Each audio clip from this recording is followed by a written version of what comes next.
अनेक संतों के माध्यम से जो हमें इस विश्व शांति के लिए जो शुभ कामनाएं मिल रही हैं और उनके द्वारा जो बताए हुए मार्ग हमको मिल रहे हैं, ये हमारे लिए बहुत परम आवश्यक है।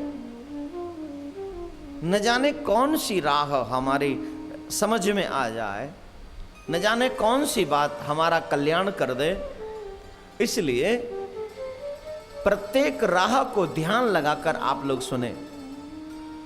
और जो भी राह आपको लगता है कि वो सुख दे सकती है, वो तुम्हें शांति पहुंचा सकती है, उस राह पर चलकर आपको चाहिए कि आप जिस कार्य के लिए यहाँ आए हैं उस कार्य को स्वीकार करें, शांति को प्राप्त करें। बोलो राधे राधे। राधे राधे। महाराज श्री का बहुत बहुत उपकार।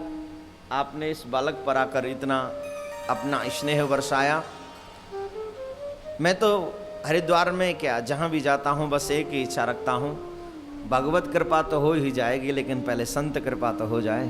और जब संत कृपा हो जाएगी तो वो भी मजबूर हो ही जाएगा। संत कृपा के बाद उसकी भी इतनी हिम्मत कहाँ, बेचारा जो मना कर दे कि मैं कृपा नहीं करूंगा।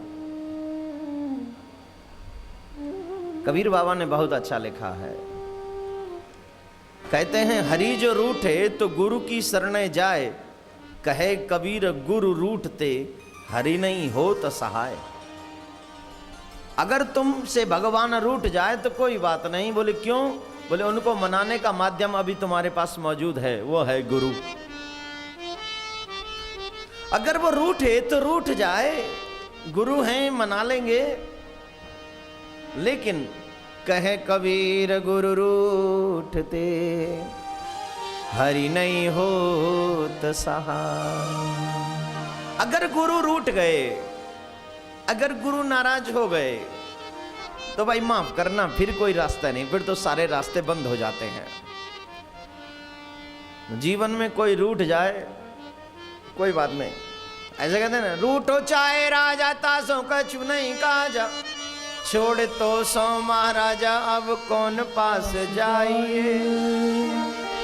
रूठो चाहे भाई तासो कछु न सहाय, छोड़ तो को कन्हाई अब कौन को मनाइए।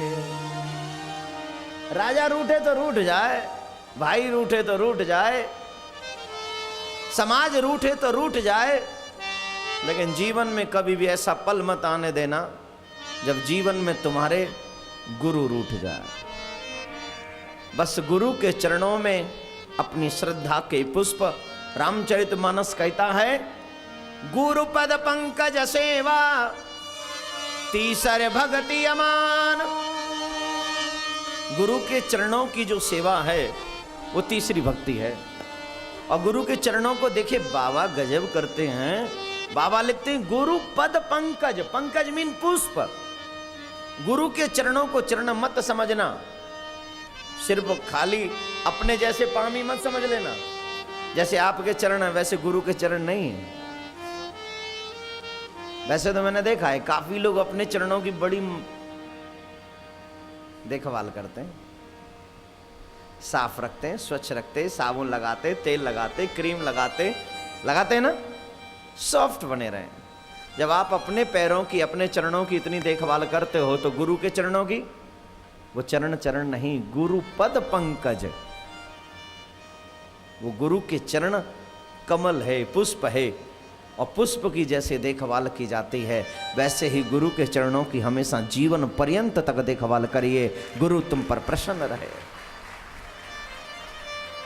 तो हमारा जो मकसद है, उद्देश्य है, वो एक ही कि अनेकों संतों के माध्यम से हमें विश्व शांति के राह मिले, मार्ग मिले, जिस पर हम चलकर, उस राह पर चलकर अपने इस मकसद में, स्वप्न जो हमारा सपना है उसमें कामयाब हों। तो पूज्य महाराज श्री आप पधारे, आपका बहुत बहुत उपकार हमारे ऊपर। और आइए, एक बात प्रश्न उठ रहा था कल से मेरे मन में। कहते हैं भागवत कल्प वृक्ष है, इससे जो भी मांगोगे आपको मिलेगा। यज्ञम नारायणम साक्षात, यज्ञ साक्षात नारायण है, तो नारायण से जो मांगोगे वो मिलेगा। लेकिन आजकल मैं एक बात देखता हूं कि गली गली में भागवत हो रहा है, नगर नगर में यज्ञ हो रहा है, इसके बावजूद भी कराने वाले का और करने वाले के दोनों के मन में शांति नहीं है। करने वाले भी कई बार अशांत होकर चले जाते, तुमने हमारी इच्छा पूरी नहीं की, और कराने वाले भी कह देते हैं महाराज हमने जितना कहा था उतना आपने किया नहीं। कारण क्या है जो शांति नहीं मिल पा रही है? जानते हो क्या कारण है? एक चर्चा में समझ में आया, जिस धर्म के कार्य का उद्देश्य अच्छा ना हो, जिस यज्ञ को करने का मकसद अच्छा ना हो, वो यज्ञ, वो भागवत, वो कार्य आपको कभी शांति नहीं दे सकता, वो कभी सुख नहीं दे सकता। आज हमारे मकसद अलग अलग हो गए हैं, आप सब जानते हैं। किसी का मकसद है बोले हम कथा तो कराएंगे लेकिन हमें इसमें कामयाबी मिल जाए। कोई सोचता है हम कथा में तो आ गए, हरिद्वार में तो आ गए, लेकिन हमको ये मिल जाए।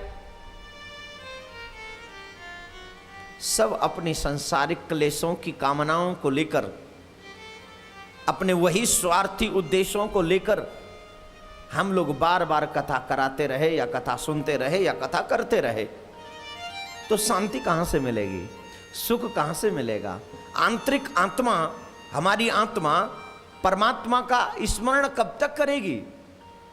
जब तक स्वार्थ का चिंतन रहेगा, परमात्मा का चिंतन कदाचित मन से नहीं होगा। इसलिए पहले स्वार्थ का चिंतन त्यागना होगा, तब परमात्मा का चिंतन आगे बढ़ेगा और तब तू परमात्मा का हो जाएगा।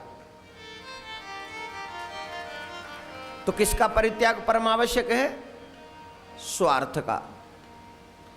आप लोगों का मकसद बहुत अच्छा है, हम और आप सभी यहां बैठे हैं। मकसद क्या है? जोर से बोलिए। विश्व शांति। हमारा मकसद मेरी शांति नहीं, आपकी शांति नहीं, किसी कामना की पूर्णाहुति नहीं।